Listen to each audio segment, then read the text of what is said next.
अब क्या होगा दीदी? माँ दुर्गा जो चाहेगी वही होगा। आज तक हर संकट से माँ ने ही मेरी रक्षा की है। इस संकट से भी माँ ही मुझे मुक्ति दिलाएगी। माँ, मुझे आप पर पूर्ण विश्वास है माँ। आप मेरी रक्षा जरूर करेंगी। माँ। देखा वज्रमुष्टि, मेरी माया का चमत्कार। अब भला सुमुखी मुझसे विवाह करने से इनकार कर सकती है क्या? मैं विश्व का सबसे बड़ा मायावी हूं।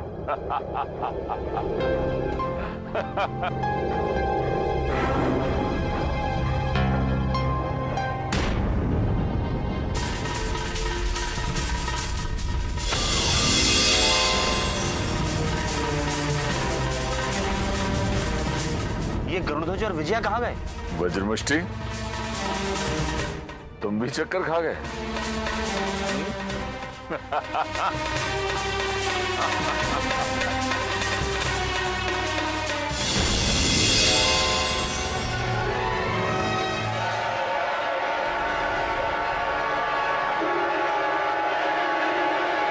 तो क्या ये गरुड़ध्वज और विजया मायावी हैं? तो सत्य में ये गरुड़ध्वज और विजया नहीं है? कोला नरेश, तो मेरी तरह सुमुखी भी यही समझी होगी कि यही उसके असली माता पिता हैं। और अब वो अपने नकली माता पिता को बचाने के लिए मुझसे असली विवाह करेगी। और इस विवाह का अर्थ है मेरी दुर्गा पर पहली विजय।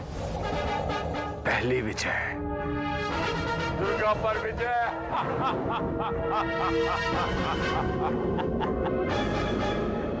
वज्रमुष्टि, दुर्गा पर विजय।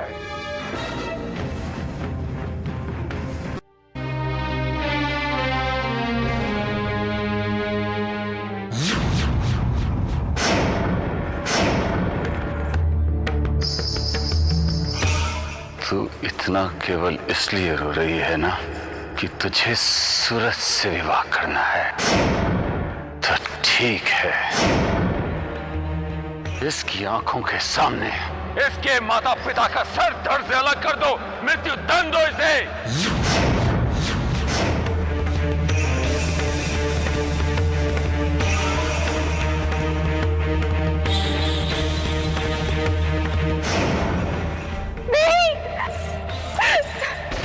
हमारा आशीर्वाद सदैव तुम्हारे साथ है सुपुत्री। सदा सुखी रहो और सूरज के साथ प्रसन्न रहो। नहीं माँ, नहीं पिताजी, आप दोनों के जीवन से बढ़कर मेरे लिए कुछ भी नहीं है। कुछ भी नहीं। मुझे क्षमा कर दो, मुझे क्षमा कर दो। मैं तुमसे विनती करती हूँ, मेरे माता पिता को छोड़ दो।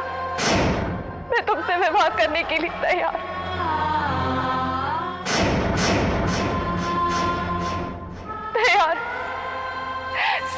तैयार। मेरे माता पिता को छोड़ दो।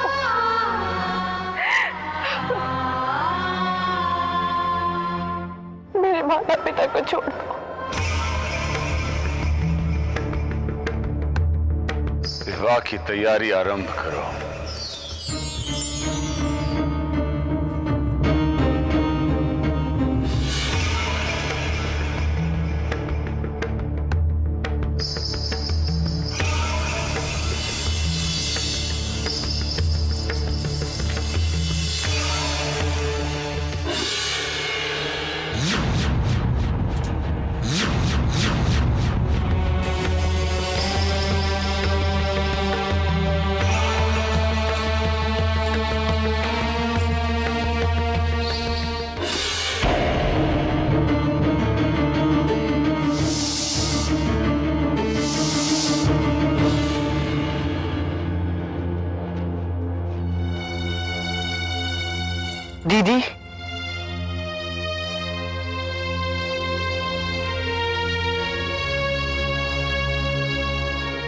मैं जानता हूँ आप ये विवाह नहीं करना चाहती, परंतु मैं भैया को नहीं समझा सकता।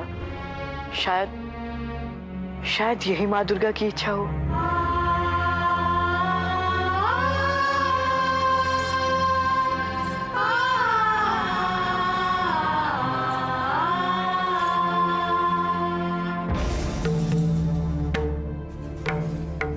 माँ, क्या यही इच्छा है तुम्हारी?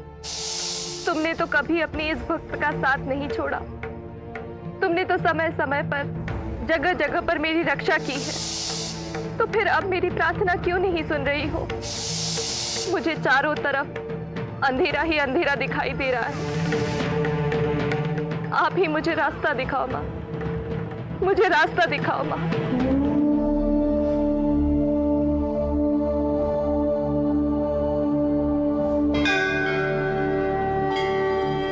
व्याकुल ना हो पुत्री। मनुष्य जब भावनाओं के अधीन होता है तो सत्य क्या है ये नहीं जान पाता। वो असत्य को ही सत्य मान लेता है। तुम विचलित ना हो पुत्री। अपने विचलित मन पर अंकुश रखो। इस विवाह को अपने मन की आंखों से देखो। सारे भेद खुल जाएंगे। तुम्हारा कल्याण हो पुत्री।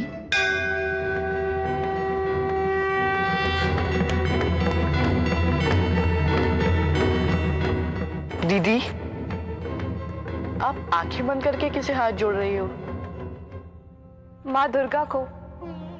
माँ दुर्गा को? माँ दुर्गा ने मुझे दर्शन दिए और मुझे आश्वासन दिया क्या? कि यदि मैं अपनी मन की आंखों से देखूंगी तो मुझे केवल सत्य ही दिखाई देगा। इसलिए मैं अभी अपने मन की आंखों से ही देखूंगी। मन की भी आंखें होती हैं?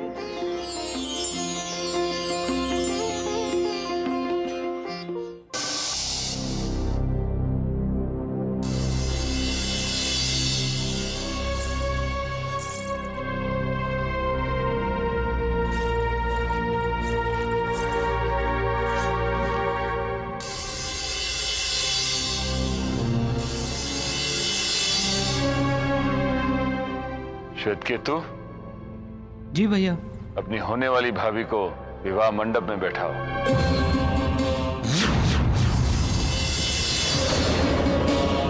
ऋषिवर, सुमुखी के विवाह मंडप में बैठते ही आप मंत्र पढ़ना आरंभ करें।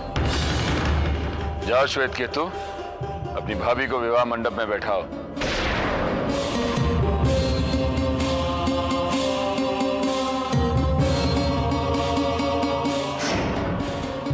दीदी, आओ सुमुखी, विवाह मंडप में बैठो। मैं विवाह से पूर्व एक बार अपने माता पिता से मिलना चाहती हूँ। ठीक है, मिल लो अपने माता पिता से और ले लो उनका आशीर्वाद।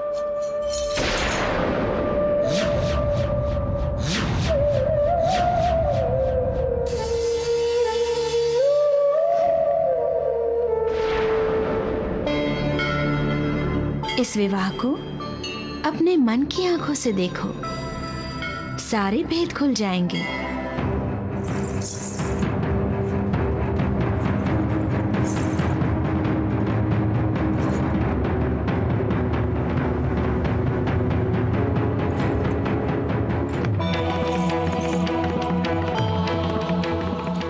माँ दुर्गा, यदि मैंने अपने माता पिता का सदा सच्चे मन से आदर किया है, यदि उसी सच्चे मन से मैंने तुम्हारी भक्ति की है, तो मुझे साक्षात्कार दो माँ। मुझे साक्षात्कार दो कि मेरे सामने खड़े मेरे ही माता पिता हैं। काल केतु का रचा हुआ कोई मायावी षड्यंत्र नहीं। मुझे साक्षात्कार दो माँ।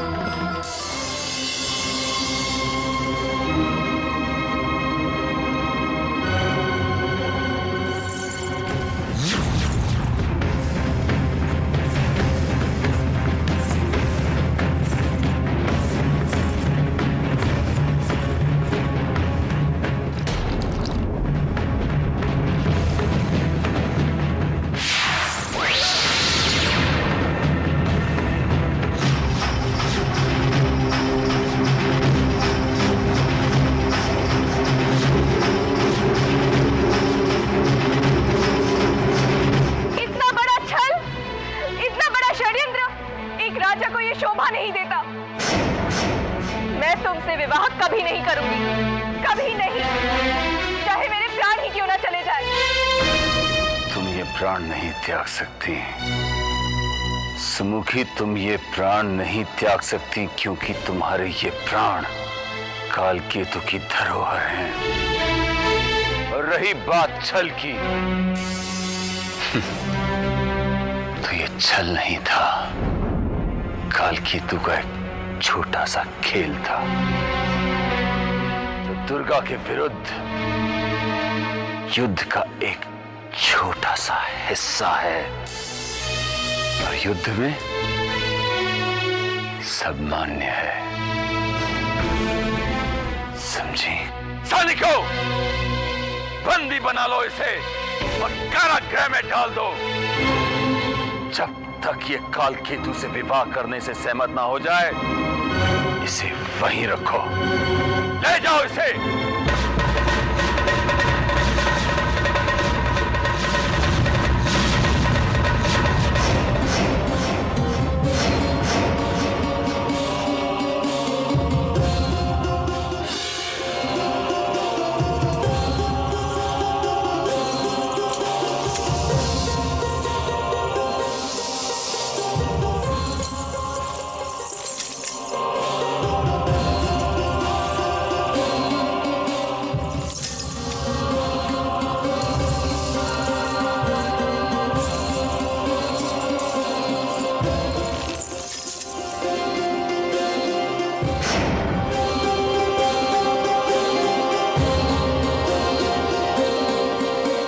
दीदी,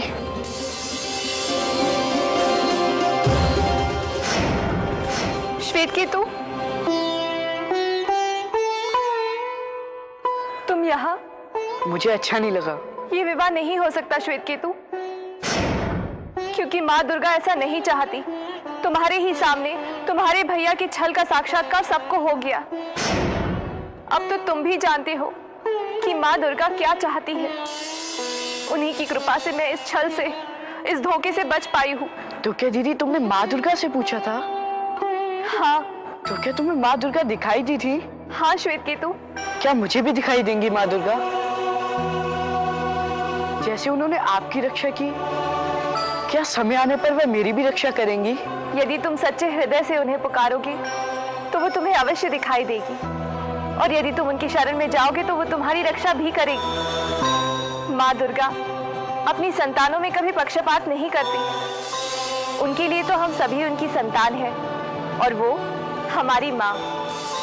फिर मानव हो या दानव, वो ये नहीं जानती। जो उनकी भक्ति करता है, उनकी शक्ति उसी के साथ होती है। मैं भी माँ दुर्गा की भक्ति करूंगा। अवश्य करो, परंतु उससे पहले तुम माँ दुर्गा के बारे में सब कुछ जान लो। उनकी शक्ति के बारे में, उनकी महिमा के बारे में जान लो। मैं तो जानना चाहता हूँ दीदी, पर तुम्ही ने बताना बंद कर दिया। और तुमने महिषासुर की कहानी भी पूरी नहीं सुनाई। सुनाओ ना दीदी। सुनाती हूँ। माँ दुर्गा के अट्टहास के कारण महिषासुर बहुत बेचैन था, और वो स्वयं सृष्टि में जाकर देख आया था, परंतु उसे अट्टहास करने वाला कोई दिखाई नहीं दिया। जब वो भरे दरबार में बैठा हुआ था, तब भरे दरबार में उसके पुत्र शत्रुहंता ने उससे कहा, आप हमें आज्ञा दीजिए पिताश्री, हम इस सृष्टि का कोना कोना छान मारेंगे और इस अट्टहास करने वाले को लाकर आपके चरणों में पटक देंगे। असुरेश्वर की जय हो। क्या समाचार लाए हो दूत? दानेश्वर, मैंने एक अत्यंत सुंदर स्त्री के दर्शन किए हैं। उसके सभी अंग यौवन से खिले हुए हैं। आभूषण से सजी वो बहुत ही आकर्षित है। मुझे तो लग रहा था कि अट्टहास वही स्त्री कर रही है। इच्छा अनुसार मधु का पात्र लेकर वो अपने मुंह में उंडेल रही थी। देवता बड़े उत्साह के साथ आकाश में स्थित उसकी जय जयकार कर रहे थे। दानेश्वर, मेरी तो ये समझ में नहीं आ रहा था कि वो श्रेष्ठ स्त्री कौन है, लेकिन मेरी समझ में उसका विवाह नहीं हुआ है। उसके शरीर से प्रकाश निकलकर इस तरह फैल रहा था। प्रभो, प्रभो, मुझे कुछ दिखाई नहीं दे रहा था। उस रूप सुंदरी का तुमने इतना आकर्षक वर्णन किया है, चित्रकार को बुला जाए।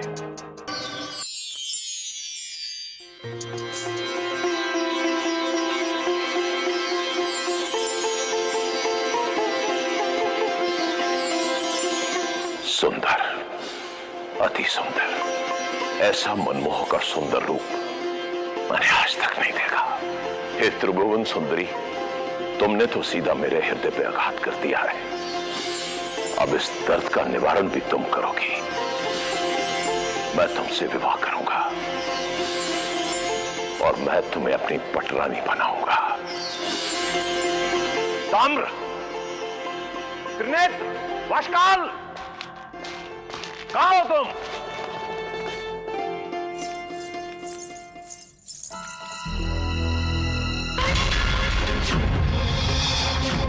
ये तो वही दुर्गा है जिसे मैंने सपने में देखा था और जिसने मुझे चेतावनी दी थी कि स्वामी की जान को खतरा है।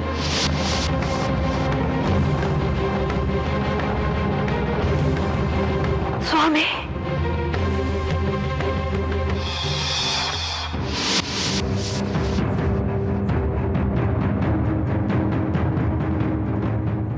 वीर ताम्र, तुमने उस स्त्री के बारे में सब कुछ सुन लिया है। वो कौन है, किस उद्देश्य से यहां आई है, ये हम नहीं जानते। उसका वर्णन सुन के और उसके चित्र देखकर तो ऐसा लगता है कि वो स्वाभिमानी है, निर्भीक है, परंतु मनमोहक है। और अज्ञात में वो हमारे हृदय की स्वामिनी बन चुकी है। तुम युद्ध की तैयारी से जाओ। हम जानते हैं ताम्र कि तुम उसे परास्त कर लोगे, क्योंकि तुम वीर हो। परंतु मैं चाहता हूं कि तुम उसे धर्मपूर्वक परास्त करके मेरे पास ले आओ। मैं समझ गया महाराज।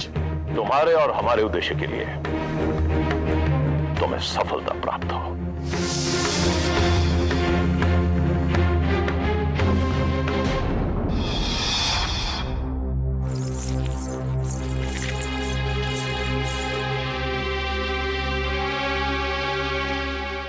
ताम्र को रोकिए स्वामी, ताम्र को रोकिए।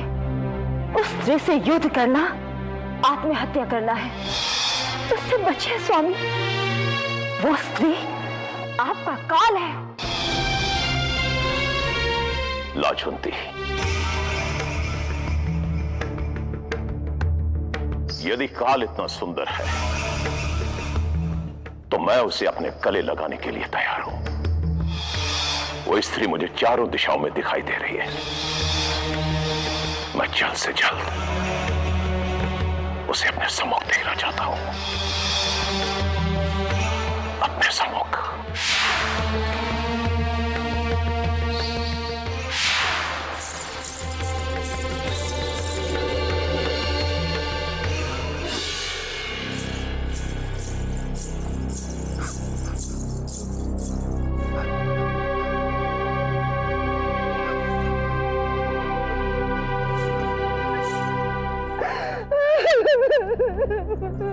कौन हो तुम? यहां कैसे आए? और ये आक्रोश क्यों कर रहे हैं?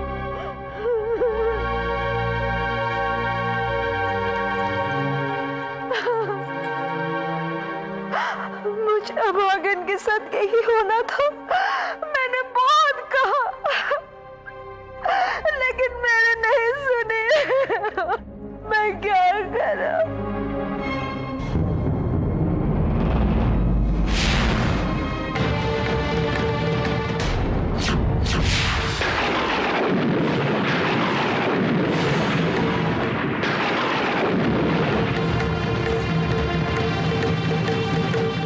मेरे पति की मृत्यु हो गई। हाय, मैं विधवा हो गई हूँ। मैं क्या करूं? मैं क्या करूं? इसलिए मैं आक्रोश कर रही हूँ।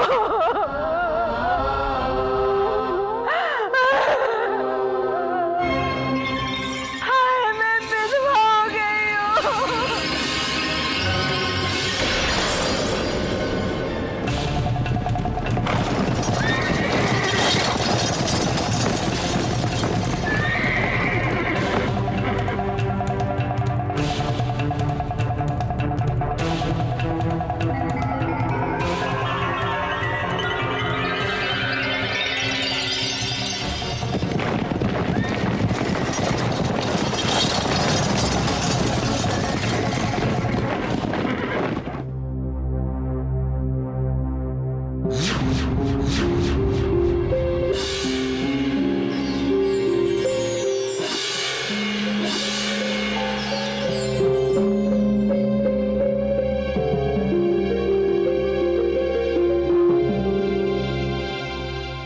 देवी, अपने मस्तक पर सुंदर सिंह धारण करने वाले दैत्यों के सरदार महिषासुर तुम्हारे रूप और गुणों पर अपने आप को न्यौछावर कर चुके हैं। उनकी मनोकामना तुमसे विवाह करने की है।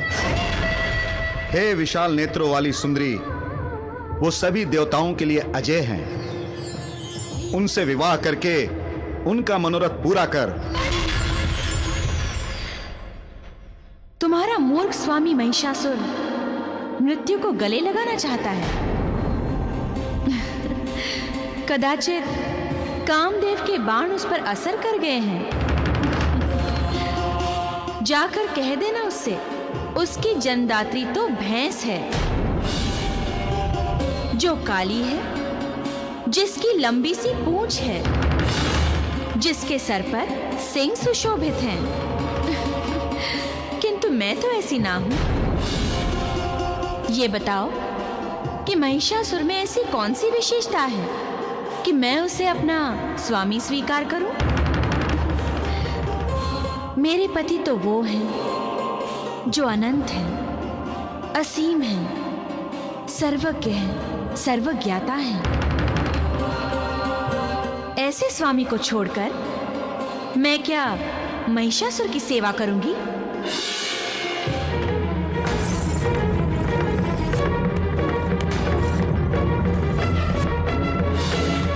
तुम मुझसे युद्ध करना चाहते हो ताम्र, तो युद्ध करो, किंतु स्मरण रहे, यमराज की सवारी के लिए मैंने तुम्हारी नियुक्ति की है।